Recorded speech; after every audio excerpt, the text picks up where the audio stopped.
পূর্ণেন্দু পত্রীর কে তোমাকে চেনে।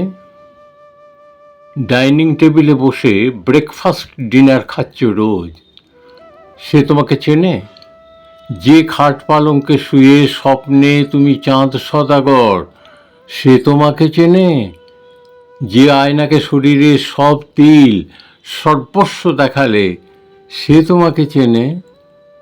যেন মেয়ে দেখা এত বেছে ওই পর্দা কিনেছিলে, ও তোমাকে চেনে।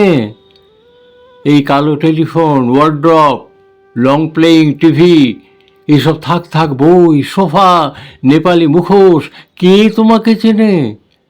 একমাত্র কার্পেটের ধুলোটুকু, রোদটুকু ছাড়া। দরজার জানলা ছেঁড়া খোঁড়া আলোটুকু, ছায়াটুকু ছাড়া কে তোমাকে চেনে।